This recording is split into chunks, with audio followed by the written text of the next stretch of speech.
चलिए, ये एक इलेक्ट्रोमैग्नेटिक इंडक्शन का क्वेश्चन है ना। जेडब्ल्यू में आया था, ये 2009 में आया था शायद।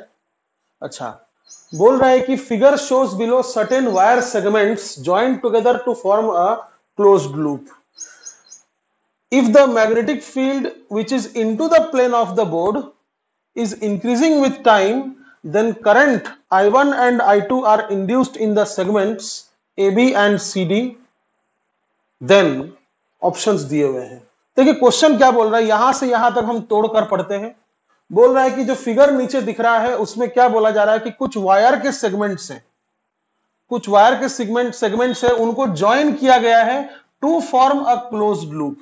जैसे कि आप देख रहे हैं यहां पर एक क्लोज्ड लूप है, ठीक है। यहां से अगर स्टार्ट करते हैं मान लीजिए, तो यहां से यहां तक, फिर यहां से यहां तक, और फिर आगे जो है एक देखिएगा तो एक क्लोज्ड लूप बना दिया गया है।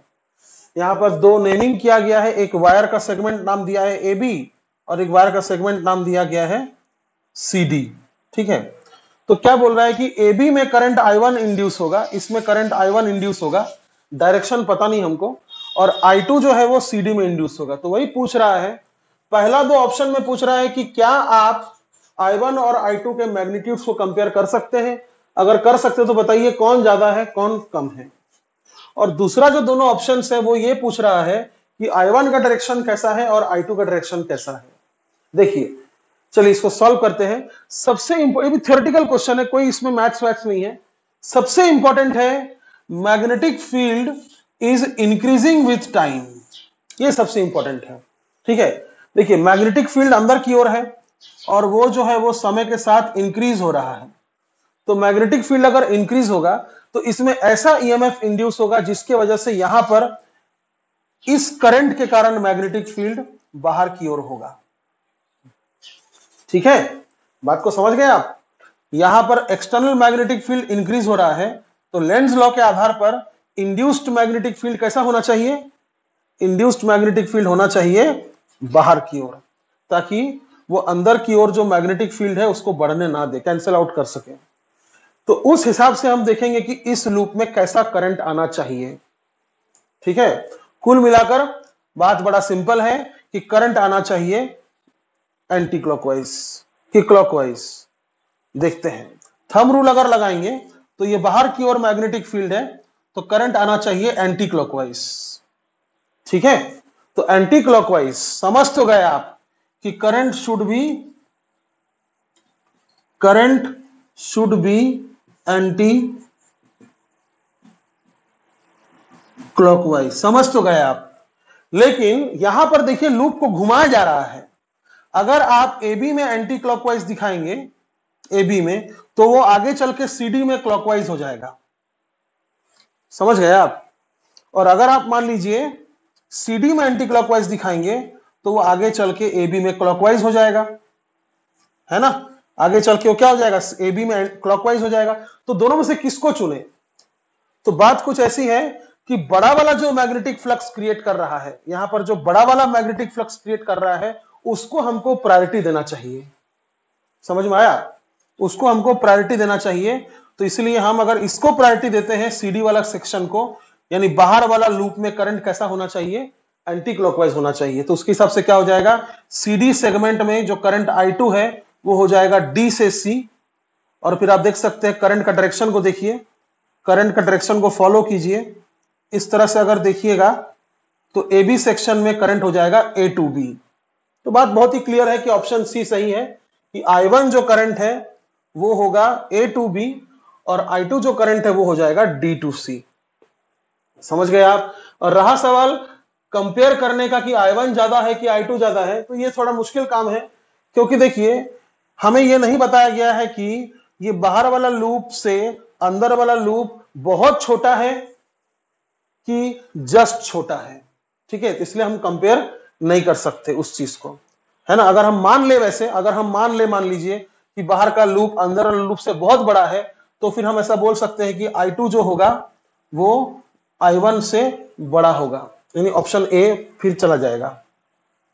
लेकिन ऐसा हम प्रेडिक्ट नहीं कर सकते, है ना। यानी ज्यादा अप्रोप्रिएट आंसर ये है, क्योंकि सिंगल आंसर करेक्ट है, तो ज्यादा अप्रोप्रिएट ये है जो पर्टिकुलरली बता रहा है कि हाँ भाई I1 जो है वो A to B है और I2 जो है वो D to C है। समझ गए आप? मतलब A भी सही है और C भी सही है, बट इन दोनों में अप्रोप्रिएट कौन सा है? C अप्रोप्रिएट है। समझ गए आप? क्योंकि A के बारे में हम ज्यादा बात नहीं कर सकते। गलत नहीं है, but appropriate, more appropriate answer कौन सा है? C। ठीक है। हाँ, एक और क्वेश्चन देखिए, क्या लिखा हुआ है यहां पर क्वेश्चन में कि the current in the coil, कोई तो भी कॉइल है, वो बताया नहीं गया कॉइल कौन सा है। The current in the coil varies with time as shown in the figure. ये जो नीचे फिगर दिया हुआ है उसमें क्या बता रहा है कि करंट जो है वो समय के साथ किस तरह वेरी कर रहा है। ठीक है, करंट जो है वो फिगर हमें दिया हुआ है कि समय के साथ वो किस तरह वेरी कर रहा है। तो वो बोल रहा है कि draw the variation of induced EMF with time. तो बहुत सिंपल सा क्वेश्चन है ना, इसमें बिल्कुल डाउट नहीं होना चाहिए। देखिए, फैराडेज लॉ के मुताबिक किसी कॉइल के थ्रू जो इंड्यूस्ड ईएमएफ होता है, जिसको आप ई बैक भी कहते हैं, ई बैक, बैक ईएमएफ, क्या कहते हैं इसको? Back EMF. ठीक है, इज इक्वल टू क्या होता है? Minus of L D I by D T. याद होगा आपको, इसी से हमने सेल्फ इंडक्टेंस को डिफाइन किया था। तो बड़ा सिंपल सी बात है, देखिए, 0 टाइम से लेकर T/4 टाइम तक करंट जो है वो एक कांस्टेंट स्लोप से बढ़ा है ना, करंट इंक्रीज हुआ है, वो समय पर कॉन्स्टेंटली मतलब वेरी कर रहा है। उसके बाद देखिए, T/4 से लेकर T/2 तक करंट वेरी नहीं कर रहा है ना, और फिर current is dropping down from this maximum value to 0 in this much time, that is from T/2 to 3 T/4, है ना। तो बड़ा सिंपल सा बात है, देखिए L तो कांस्टेंट है, L is the self inductance of coil, तो E इंड्यूस्ड ईएमएफ जो है E back, it is directly proportional to minus of DI by DT। अब आपको याद होगा, आपको हम थोड़ा सा मैथमेटिकली हेल्प किए थे कि अगर मान लीजिए ग्राफ Y और X के बीच में है, अगर मान लीजिए ग्राफ Y और X के बीच में है, तो किसी भी पॉइंट पर आप ग्राफ का स्लोप कैसे निकालते हैं? dy बाई dx करके। कोई भी पॉइंट पर ग्राफ का स्लोप आप कैसे निकालते हैं? dy बाई dx करके। यानी मैं समझ सकता हूं कि ये ग्राफ अगर मान लीजिए करंट और टाइम का है, तो dy बाई dt क्या है? स्लोप है। मैं यहां लिख सकता हूं that is dy upon dt is the slope of curve IT। ठीक है, IT कर्व में इसका स्लोप को चलिए देखते हैं। 0 से लेकर T/4 तक कैसा स्लोप है?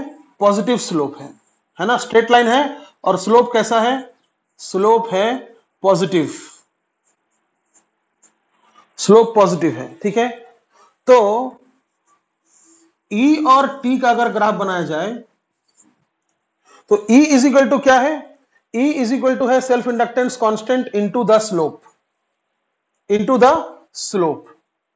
तो पहले में क्या है? स्लोप कांस्टेंट है कि नहीं है? है। और पॉजिटिव है कि नेगेटिव है? पॉजिटिव है। तो इसको हम पहले समय बांट देते हैं, यहां पर T/4, T/2 और 3T/4। ठीक है, तो 0 से लेकर T/4 तक स्लोप कैसा है?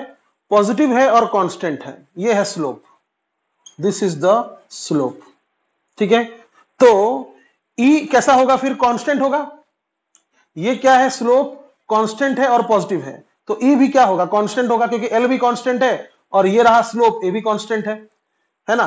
तो स्लोप पॉजिटिव है, लेकिन यहां माइनस साइन लगा हुआ है, तो E जो कांस्टेंट है वो कैसा कांस्टेंट है? नेगेटिव कांस्टेंट है। तो यहां पर जो ग्राफ होगा वो नेगेटिव होगा, लेकिन कांस्टेंट होगा 0 से लेकर T/4 तक। ठीक है, उसके बाद देखिए, T/4 से लेकर T/2 तक करंट वेरी ही नहीं कर रहा है, यानी पैरेलल टू टाइम एक्सिस है, तो इसका स्लोप कितना हो जाएगा? फिर इसका स्लोप हो जाएगा 0। अब इस इक्वेशन में वापस आइए, ये इक्वेशन में वापस आइए, E इज इक्वल टू क्या है? माइनस साइन लगा है, एक कांस्टेंट है, और फिर किसका एक्सप्रेशन है? स्लोप का। तो T/4 से T/2 तक स्लोप कितना है? 0 है, तो E भी कितना हो जाएगा? 0। इसका मतलब यहां से लेकर यहां तक कैसा होगा ग्राफ? ऐसा होगा 0, यानी E इंड्यूस ही नहीं होगा। उसके बाद देखिए, यहां पर स्लोप कैसा है? T/2 से लेकर 3T/4 तक स्लोप कैसा है? यहां पर स्लोप कांस्टेंट है लेकिन नेगेटिव है ना। अब देखिए ये वाला एक्सप्रेशन वापस आ जाइए, तो ई बैक इज इक्वल टू क्या है, minus of L into slope. Slope कैसा निकला है, नेगेटिव निकला है और कांस्टेंट निकला है। तो स्लोप अगर नेगेटिव है और यहां पर पहले से माइनस साइन लगा हुआ है तो क्या हो जाएगा, ईएमएफ पॉजिटिव। यानी जितना नीचे था उतना अगर आप ऊपर चले जाते हैं,